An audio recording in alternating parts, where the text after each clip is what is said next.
नमस्ते दोस्तों, मैं ललिता तहलान एक बार फिर आप सभी का मेरे YouTube चैनल पर बहुत बहुत स्वागत करती हूँ।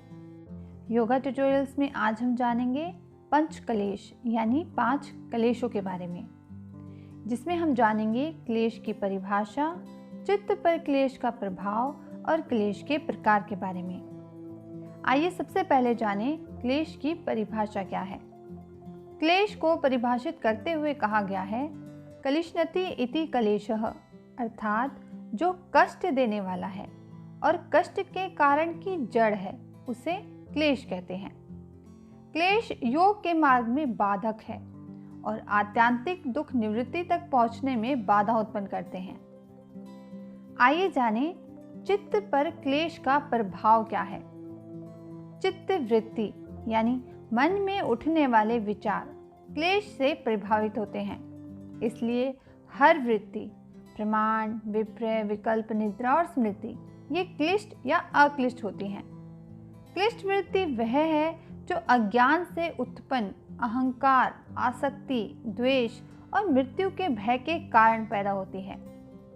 अक्लिष्ट वृत्ति वह है जो क्लेश रहित है और जीवात्मा और प्रकृति के विवेकपूर्ण ज्ञान के कारण उत्पन्न होती है। ये वृत्तियां मनुष्य को सुख की ओर ले जाते हैं। आइए जानें विभिन्न प्रकार के क्लेश के बारे में। महर्षि पतंजलि जी ने साधनापाद के दूसरे अध्याय के तीसरे योग सूत्र में क्लेशों को वर्गीकृत करते हुए कहा है अविद्या, अस्मिता, राग, द्वेष, अभिनिवेशः पंच क्लेशः।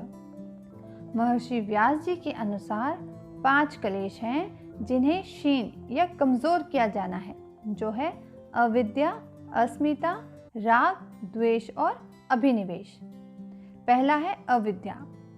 अविद्या के स्वरूप का वर्णन करते हुए महर्षि पतंजलि जी ने कहा है अनित्य अशुचि दुख अनात्मसु नित्य शुचि सुख आत्मा ख्याति ही अविद्या। महर्षि दयानंद सरस्वती जी सत्यार्थ प्रकाश के 9वें अध्याय में अविद्या को परिभाषित करते हुए कहते हैं कि जिसके द्वारा वस्तुओं का वास्तविक स्वरूप जाना जाता है उसे विद्या कहते हैं, जबकि वह जिसके द्वारा चीजों की वास्तविक प्रकृति प्रकट नहीं होती और एक झूठी धारणा बनती है वह अविद्या कहलाती है। आइए जानें अविद्या यानी अज्ञान की विशेषताएं क्या हैं। पहला, अनित्य को नित्य मान लेना। यह मानना कि पृथ्वी, सूरज, चांद, तारे ये सब अनादि हैं और अनंत काल तक रहेंगे, यह अविद्या है। यह मानना कि यह दुनिया और ये सांसारिक चीज़ें शाश्वत है, यानी जो कुछ भी हम देखते और महसूस करते हैं वो हमेशा से मौजूद था और आगे भी रहेगा, और योग बल के आधार पर मनुष्य के भौतिक शरीर अविनाशी बनते हैं। यह अविद्या का पहला प्रकार है। दूसरी अविद्या है अशुचि को शुचि मानना। अशुचि यानी अशुद्ध, जैसे कि वासना, झूठ इत्यादि, इन सबको शुचि यानी शुद्ध मान लेना अविद्या का दूसरा प्रकार है। तीसरा है दुख को सुख मानना। ऐसी वस्तुएं जो दुख को उत्पन्न करती हों उन्हें सुख का स्रोत मान लेना तीसरे प्रकार की अविद्या है, जैसे कि शारीरिक संबंध को खुशी का स्रोत मान लेना, जबकि वह वास्तव में दर्द और पीड़ा का कारण बनता है। चौथा है अनात्मा को आत्मा मानना। भौतिक शरीर, इंद्रियां, प्राण, मन, बुद्धि ये सब आत्मा न होकर आत्मा के अधीन कार्य करते हैं, यह मान लेना चौथे प्रकार की अविद्या है। अविद्या के 4 प्रकार आत्मा को सुख, दुख, जीवन, मरण के चक्र में बांध कर रखने के कारण है। यह अविद्या सच्चे ज्ञान के द्वारा दूर हो जाते हैं और आत्मा को मोक्ष की ओर ले जाती है। दूसरा क्लेश है अस्मिता यानी अहंकार। आत्मा और बुद्धि को एक मान लेना, जबकि ये दोनों अलग अलग संस्थाएं हैं, अस्मिता कहलाते हैं। ऋग्वेदी भाष्य भूमिका के अनुसार वह जो जानता है वह आत्मा है और जिसके द्वारा कुछ जाना जाता है वह बुद्धि है। शुद्ध चेतना या आत्मा दृक् शक्ति है जिसके द्वारा जानकारी प्राप्त होती है, और मन दर्शन शक्ति है जिसके द्वारा देखा जाता है। हालांकि ये दोनों अलग अलग पहचान है, पर दोनों की उपस्थिति एक समान लगने पर उन्हें अस्मिता कहा जाता है। और जब आत्मा और मन एक जैसे दिखाई पड़ते हैं तब आत्मा सुख और दुख दोनों का अनुभव करती है, परंतु इन दोनों वस्तुओं के विवेकपूर्ण ज्ञान से आत्मा को मोक्ष की प्राप्ति होती है। आइए जानें अस्मिता यानी अहंकार का प्रभाव क्या होता है। मन के गुण आत्मा पर थोपे जाते हैं। आत्मा अहम आस्मी की तरफ व्यवहार करने लगती है, जैसे कि मैं यह हूँ, मैं वह हूँ, मैं शांत हूँ, मैं ज्ञानी हूँ, मैं क्रोधित हूँ, मैं अज्ञानी हूँ, मैं न्याय से प्रभावित हूँ, मैं मूर्ख हूँ इत्यादि। ऐसा व्यवहार करने पर मनुष्य खुद को सुखी, दुखी, ज्ञानी, सांसारिक भोगों में रुचि रखने वाला या शक्तिशाली मानता है और खुद को दूसरे मनुष्यों में से सर्वश्रेष्ठ मानने लगता है। भले ही उसके पास क्षमता ना हो, पर फिर भी वह खुद को सबसे काबिल मानता है। ऐसी अज्ञानता और भ्रम के कारण वह अपना और दूसरों का नुकसान भी कर सकता है। अविद्या के कारण ही मनुष्य प्रकृति और मन के गुणों को खुद की आत्मा के गुणों के रूप में देखने लगता है और उसी को स्वाभाविक मानकर उसके अनुरूप व्यवहार करने लगता है और सच जानने का कभी भी प्रयास नहीं करता। तीसरा क्लेश है राग यानी लगाव। जब सुख के विषयों का भोग किया जाता है तब मन में उत्पन्न होने वाली आसक्ति को राग कहा जाता है।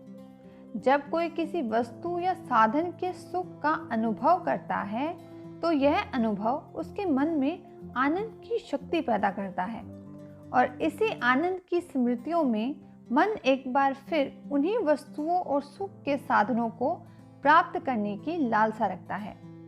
सुख के साधनों को पुनः प्राप्त करने की इस लालच को आसक्ति कहते हैं। इसलिए सुख आसक्ति का कारण है और यह आसक्ति या लगाव सांसारिक भोगों के सुख के कारण भी उत्पन्न हो सकता है।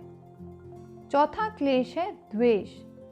जब कोई दुख के विषयों से पीड़ित होता है तब इसके परिणाम स्वरूप मन में उन विषयों के प्रति जो घृणा उत्पन्न होती है उसे द्वेष कहा जाता है। महर्षि पतंजलि और महर्षि व्यास जी कहते हैं कि जो द्वेष अविद्या के कारण उत्पन्न होता है उसे रोका जा सकता है। इसका आसक्ति से एक गहरा नाता है। आसक्ति के दूर होने पर द्वेष भी दूर हो जाता है। इसलिए आसक्ति को दूर करने वाले साधन द्वेष को दूर करने में भी उतने ही सहायक होते हैं। पांचवा क्लेश है अभिनिवेश। हर जीव हमेशा खुश और जिंदा रहना चाहता है और यह इच्छा पूर्व जन्म के अनुभव का परिणाम है, जिसे मृत्यु का भय या अभिनिवेश कहा जाता है। और ये डर छोटे से छोटे जीव में भी मौजूद होता है और ऐसा व्यवहार पूर्व जन्म के सिद्धांत को सिद्ध करता है। अभिनिवेश वो अविद्या है जिसमें मनुष्य खुद को शुद्ध चेतना का अंश नहीं मानता, जो कि भौतिक शरीर से अलग है। वह शारीरिक विकास को स्वयं का विकास और शारीरिक विनाश को स्वयं का नाश समझता है। पिछले जन्म के मृत्यु पीड़ा के प्रभाव के कारण मौत के इस डर का सभी को कष्ट होता है। एक छोटे से कीड़े से लेकर मनुष्य तक, एक अज्ञानी से लेकर विद्वान तक, सभी इस प्रकार की स्थिति से बचने की हर संभव कोशिश करते हैं।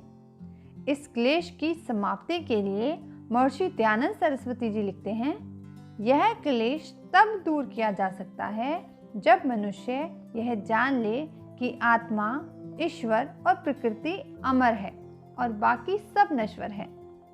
क्लेश को हटाने से आत्मा को मोक्ष की प्राप्ति होती है। तो ये हमने जाना क्लेश की परिभाषा, प्रभाव और इसके प्रकार के बारे में।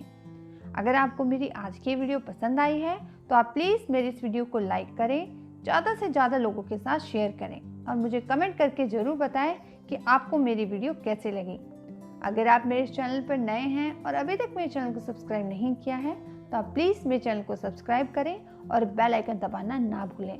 ताकि आपको मेरी आने वाली हर न्यू वीडियो की नोटिफिकेशन आपको मिल सके। बहुत जल्द मैं आपसे एक नई वीडियो के साथ दोबारा मिलती हूँ। तब तक के लिए धन्यवाद।